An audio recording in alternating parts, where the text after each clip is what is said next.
All right, Psalm 142. Let's read together. I cried unto the Lord with my voice unto the Lord did I make my supplication. I poured out my complaint before him. I showed before him my trouble. When my spirit was overwhelmed within me, then thou knewest my path. In the way wherein I walked, have they privily laid a snare for me.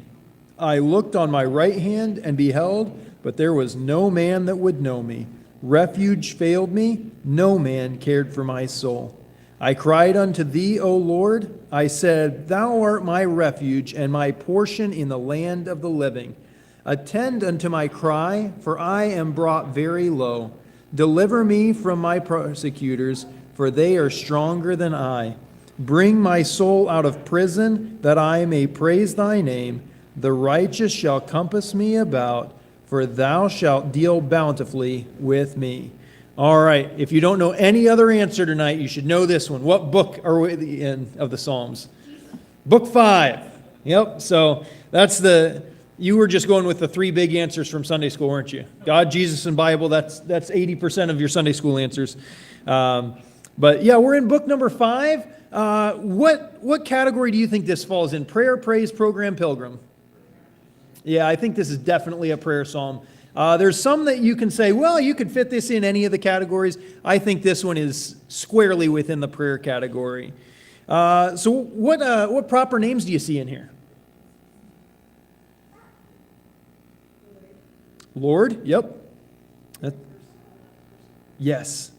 Yep, that direct address is found throughout here, and that's the covenant name of God, Lord. And so he's also referring back to that relationship, even by the name that he chooses to use. You see any other proper names? Maybe in verse 0? Go ahead, Elizabeth. David, yeah, it's a psalm of David. I know that header is not in the verses, but it definitely provides some significant context, especially for this one. What else do you see? Any places? In the cave. Yeah, we're going to talk about what cave. There's 2 options. They're found 2 chapters apart in the book of 1 Samuel, and they have 2 distinct things that they could be referencing, and either one of them would fit perfectly with what we read here in Psalm 142. All right, what else do you see in this psalm? What else jumps out at you? Yeah. In spite of the fact that he's facing perhaps death. I would say that verse 4 may be the saddest verse in the Bible. Could be the saddest verse in the Bible. Refuge failed me, no man cared for my soul. Man, talk about a feeling of loneliness. I think about what the prophet said, Lord, we're accounted for sheep to the slaughter. Ooh. Look, I mean, they killed everybody else, and they're still trying to kill me. Like, is there any point in even doing this anymore? There's a lot of times where in ministry or in the Christian life, you feel that isolation. There's nobody else that cares. But I'm so thankful for that song. Does Jesus care? Oh, yes, he cares. I know he cares. Elizabeth, what do you see? Yeah. Yep. And then, like with repetition, like pride, complaint, like much, but like no man, no one, that would know me. And then like the contrast of like contrasting God and man, like no human help, but God is a refuge. Current present suffering versus future praise. Yeah. I'm so thankful that he has that cognizance that, it seems like nobody cares. But God, I know you do. And that's something that sometimes when we're in the middle of something, it's easy to even forget that. But I'm thankful that this almost comes back to that. And then I also think about what Paul says in Romans chapter 8, for I reckon that the sufferings of this present time are not worthy to be compared with the glory which shall be revealed in us. And so I appreciate that, Elizabeth, how you brought up the present suffering versus the future hope.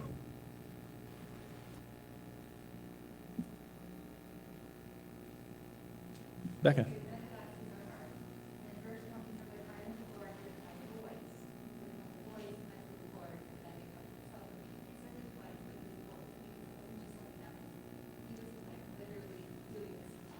Right. And I think that's interesting because it's a plea from his heart that it's not just, oh, I'm so sad that I need the Lord coming out.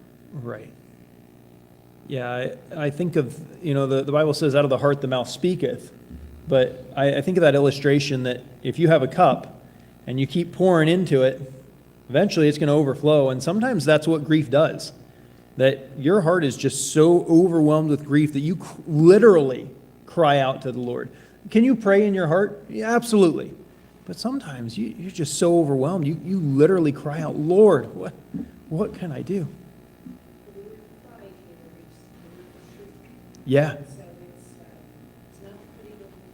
Right. Yeah. And French actually does a better job than English at making that clear because they have a separate word for cry as for cry. And so when we tell Elliot, ne crie pas, it means don't scream. And that's the word here that's being used is don't scream out. Lord, I screamed out my prayer to you out of desperation. Amanda. The whole passage, like up through 1 through 6, is just dark. Yeah. Bearing his heart, crying, shrieking, all of that. And then he's asking God to deliver him, but he doesn't ask for deliverance because he doesn't Right. like it. Yeah. He don't like this. He asks for opportunity to praise his name. Right. That righteous around him will see, they'll just all deflect to his glory. Right. And I think so many times I get into,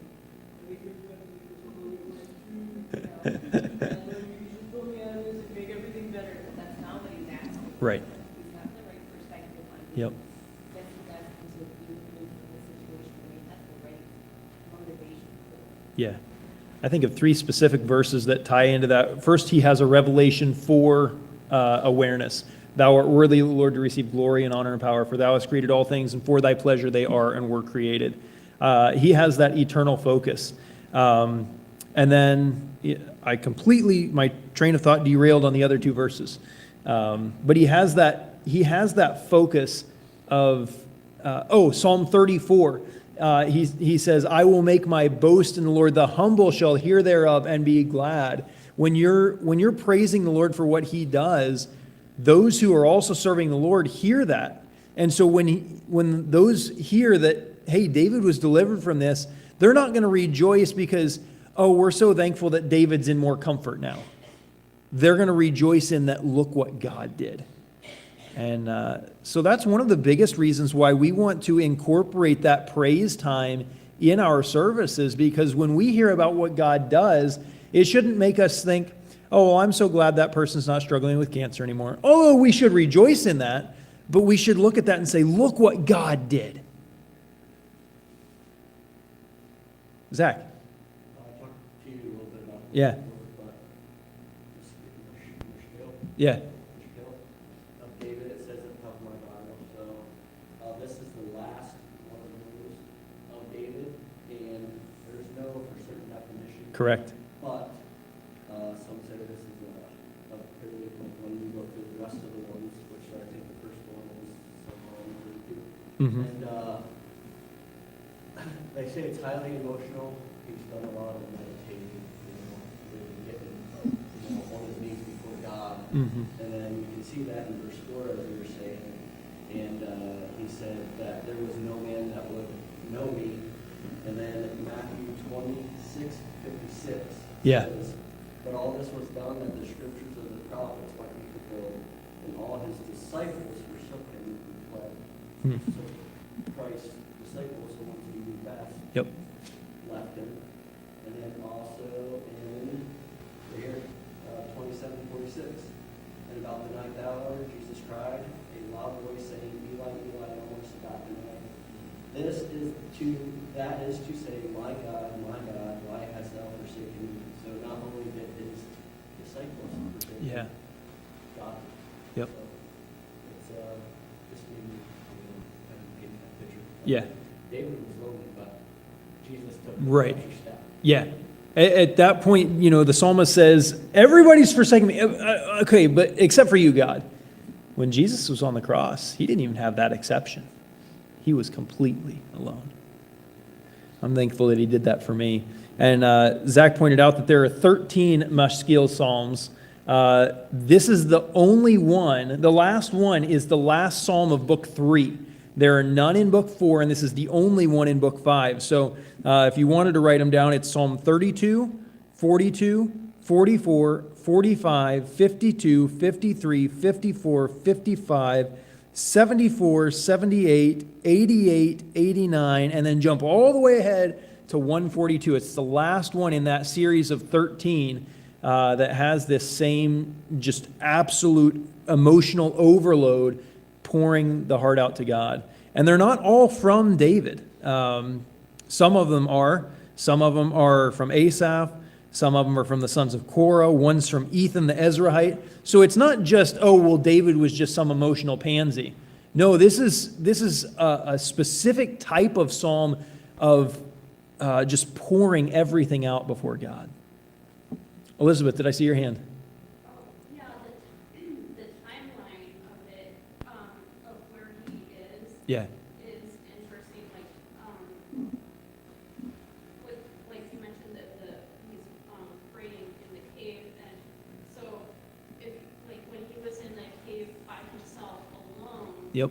And then he was alone, and then his family joined him, and then the next time he was in, like. So that was 1 Samuel 22, yep. And then when he was running from Saul. Which is 2 chapters later in chapter 24, yep.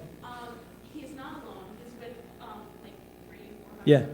dudes with him, and but he's so the first time all alone. The next and then his family comes, and then the next time he's not alone. But in the end, he says, "Bring my soul out of prison, that I may praise thy name. The righteous shall compass me about." So he wants to be compassed by the righteous. Mm-hmm. And he refers to the prison of, and I think he's referring to possibly the cave, but also he's got like these emotions Yep. going on too. And you also look at the timeline of where he is with Saul. Yes. Saul had those feelings. He had the depression, but he didn't see Right. God as the release from the prison. And so then you look, like, jump way forward in the timeline about 600 years or whatever, and you've got Paul getting out of prison, Hmm. and the people that he was with, and then Paul being with his brothers. Yeah. Yeah, you look at Saul. The world has lots of what they would call cathartic ways of dealing with grief. And one of the ways that Saul dealt with his frustration, his anxiety, his grief was by music. And that's why David would come in and play the harp, and it would calm his spirit. But there's a big difference between having your emotions and your feelings calmed and having true peace.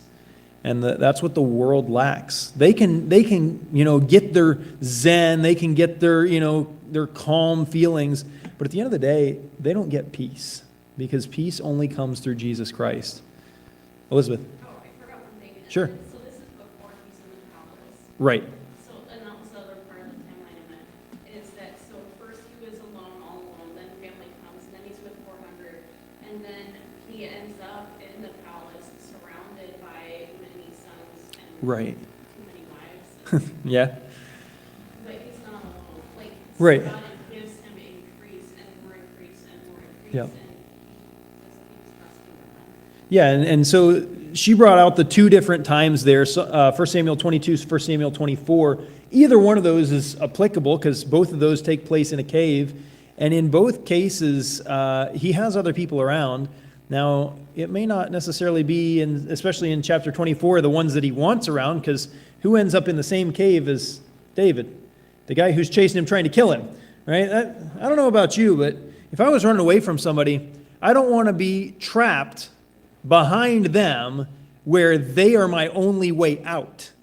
Talk about being in a type of prison. And so the other one in in 1 Samuel 22, he is truly alone at the beginning, and then the others join him. Which one would be applicable to feeling trapped and alone? Well, different ways, but either one could be the context for this. What do you think? Well, sometimes we can have people. Yeah. And then even are reaching out to you, but you're so Low. weak, Yep. you can't see. Yep. Yeah, I obviously I work in a secular environment, and we just went through a mental health first aid training about 2 weeks ago. And it's amazing how the world sees the problem. And they want to offer these Band-Aids, but they don't have the solution. Like Linda said, you can have all the people around you trying to cheer you up, trying to encourage you, but at the end of the day, without peace, you can still feel hopeless. And that's why people, even maybe people that you've known, you've been trying to reach out, and maybe they still even committed suicide. Because you can feel that low that even when people are there, you feel like you're alone. But that's why the psalmist points us back to what's different for the believer. Everybody else may abandon you, but he said, I'll never leave you or forsake you. I'm thankful for that promise. Aren't you? Anything else you see tonight? This is a really rich 7 verses. Go ahead, Becca. I was just thinking, because you had said about that, and my mind comes to, like, the depths of hell, you talk about that, you talk about that horrible feeling, and, Brian was listening to a station on, like, on radio station, and they were talking about not having any hope, and, like, welcoming into depression and all these things, but there's nothing about what you were talking about, it's like, the Lord is with you. Right. And she was like, it was so sad, because it's like, I could have told them so many things, but we see the world, it's nothing but heartache and depression and everything, and he says, now our right foot in the prison, and we're not in jail, we're not. Right. God's so he's a death and Yep. he is like, Yeah. so that's encouraging. It's a paradigm shift. It really is. What'd you see, Ken? Actually, I was going to comment on the same verse, that, just imagine him, David being in the cave, and maybe even thinking about how wonderful he had it back in his home under his parents' refuge. They had all that land that he was able to go out and be with his lambs and things like that. And that portion of the land, that's really that's his safe space. That was his, that's the proverbial porch that we have today, right? Where Yeah. I go out on my porch and I look over my fields, I look over my land. That's my safe space at the end of the day. But he's sitting there in this dark, dingy cave, being chased, being hunted down, but he looks to God and says that you are my refuge. And not only that, but you're my safe space. Right. You're my porch. You're my. Yeah. I love the poetry. Yeah. It is a beautiful picture. You ever think when David's going through all this, you think he ever thought, man, I wish Samuel had never given me that oil on my head. I could still be back there watching them stinky sheep. That'd be better than where I'm at now. And I think about where Israel was as they walked through the wilderness. Man, we could have at least been back in Egypt where we had that food. Do you remember what you were in Egypt? We sometimes have a distorted view of the past, thinking, oh, that was better, when no, God is leading us, and if we continue to trust him and follow him, the promised land is just ahead. But what did they do? They got to the edge of the promised land. They said, oh, no, we can't do this. I mean, I know God just drowned Pharaoh's army and everything, but oh, no, this is too big. And sometimes we look back and we have a distorted view of the past that gives us a fear to move forward. All right, anything else? I say this to the deacons, man, I don't know why you guys just don't jump up here every Wednesday night, because this is the easiest thing in the world. You guys do all the talking. But no, I do have a couple things that I caught in here. We talked about the historical setting there, but it's exactly what Linda pointed out. Even when others gathered around, David still felt alone. And we can have that same feeling of loneliness. And it's not just loneliness like, oh, well, I wish somebody was here to hang out with me, but that total abandonment. Anybody have that experience where your parents accidentally left you at the store? What's that? Oh, yeah? At school? Yeah. Yeah, okay. Fortunately, I was one of two. And so that's, if you're missing 50% of your kids, it's a little bit more obvious. But, I'm sure Sawyer's going to get left at some point. Like, it's just going to happen. He may get sent away.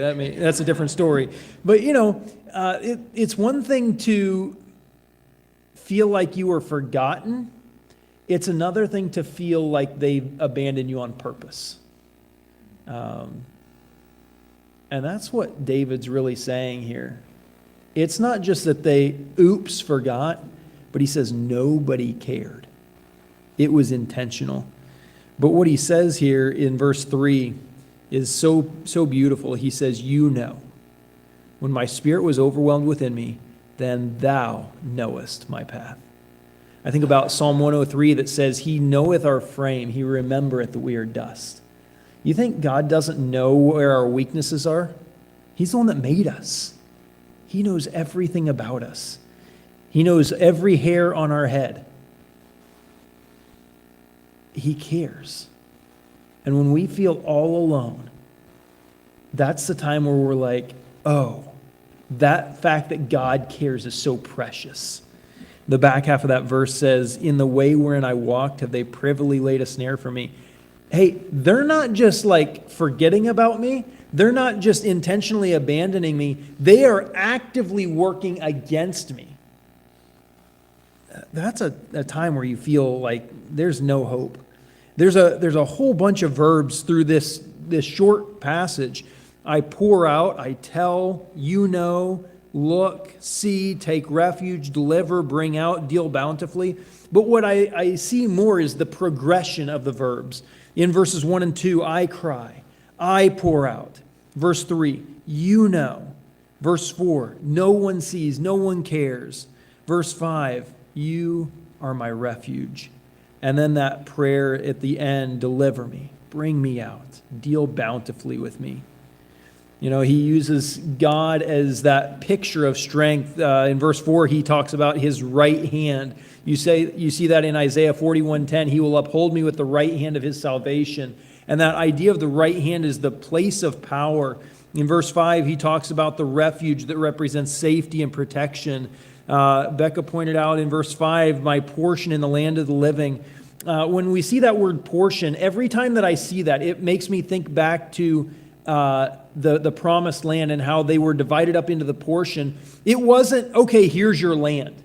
It had nothing to do with the land. It had everything to do with, this is the fulfillment of what I said I would do. The land was completely irrelevant. What was relevant was God fulfilling the promise. And when God fulfills his promise, everything else can be going wrong, and everything is still right. And what does God promise? I will never leave you nor forsake you. And so when God fulfills that promise, because he doesn't, it doesn't matter what else is going on, everything's still right in the world. It may not feel fun at the moment, but God's always there. I heard a story a while back about a rite of passage into manhood. Zach and I have been talking about this a couple times over the last few years. Did any of you men have a rite of passage into manhood where you feel like that is when I knew I was a man because I went through that situation? I think we've by and large lost that altogether in our culture. You think about the knights. When you were 6 years old, you went to be a page under a knight. And for the next 6 years, you served and you did all the dirty jobs that nobody else wanted to do, serving that night. And then from age 12 to 18, you served in a training role where that knight was teaching you the skills necessary for you to be a knight. And when you turned 18, now you've learned humility and service, and you've learned the skills necessary, and now you have reached knighthood. You have become a man. We don't really have that in our society. And so one of the rituals that I heard for some men is the fathers and the sons go out into the woods, and they blindfold the son, and they sit him on a log, and they say, "You're going to stay here all night, and you're not allowed to touch that blindfold." And everybody else walks away. And so the boy sits there all night. And as the sun comes up in the morning and he starts to feel that warmth on his skin, he knows that it's okay. He can take the blindfold off now. And as he takes it off, he sees that his father was sitting there the whole night, not going to allow anything to happen to him. And sometimes we have that blindfold on where we don't see anything else. We don't see that there's anybody there. But he's always there. And he won't allow that to happen. I also see in verse 7, he goes from that idea of isolation back to community. It says, "The righteous will surround me." That movement went from alone in verse 4 to God in verse 5 to the community restored in verse 7. It's a subtle resurrection pattern. And when you see that, it actually ties in with Christ and his abandonment, but God, and then you see the community restored after the resurrection. There aren't any words that are used only one time in this passage, but the idea of to be faint or to be overwhelmed there in verse 3 only appears a couple of times in the entirety of Scripture in this particular form. It carries the idea of fainting, being feeble, and overwhelmed in spirit.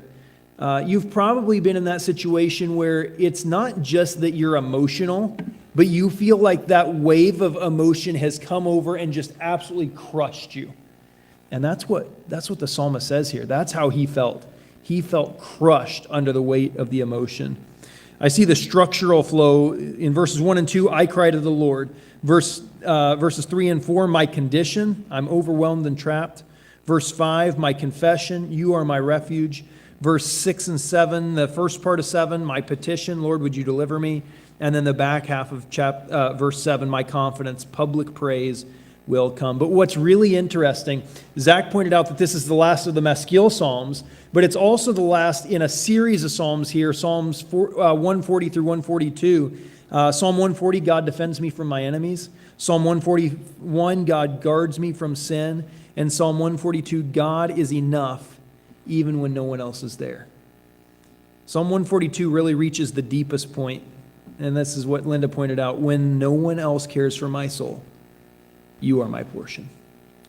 It's interesting as I read books, and Zach and I were talking, sometimes even listen to audiobooks, I come across quotations that sometimes just fit exactly with what I'm thinking of or studying at that moment. And today, I was listening to an audiobook while I was doing some work. I was hauling water for the horse. Really spiritual time there. Just listening to this audiobook while I worked. But this quote came out of it, and it framed everything in Psalm 142 to where I was like, that's it. So he said, "Though many of my questions are probably valid, our monsters always wear a mask of truth. But framing them in a short prayer sets them in the context of God's concern for my concerns. It reminds me that my troubles do exist, though they might not mean what I think they mean. My concerns are not to be ignored, but rather to be examined in the light of the reality of God's love." And as I thought about the 7 verses in Psalm 142, that's exactly what he does. He brings his concerns. He frames them in the light of God's love and care. And when he does, it changes everything. So what do we need? We don't need God to make our problems go away. We need God to help us to focus on the right thing, the right one, because when we focus on him, He changes our perspective of everything else. And I'm thankful that we have Psalms like Psalm 142. Because it's easy sometimes to look at these guys from the Bible and be like, man, I'm never going to be a super Christian like that. Then you look at what David's going through and you're like, yeah, actually, my life doesn't seem so bad right now. You can be going through something pretty bad and nobody's, I don't think, anybody's actively trying to kill you tonight. I don't think anybody's chasing you down and pinning you into a cave to where you feel like you're completely trapped.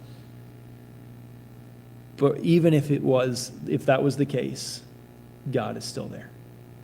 And so I'm thankful that we don't just have the pictures of super Christians, but we have the pictures of real people, and maybe even like in this passage, super strugglers, because that gives us hope that, you know what?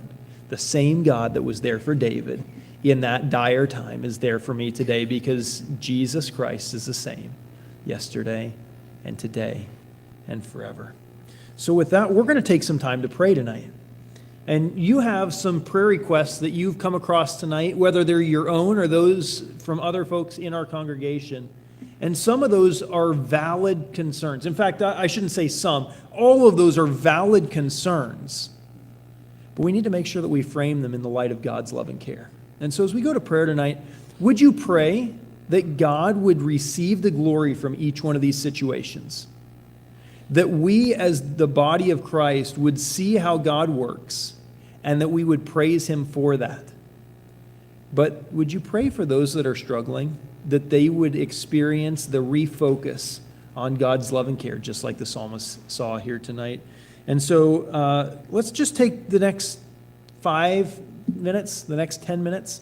You can break up into groups, you can pray by yourself, but let's specifically ask God to help us to frame our concerns in the light of his love.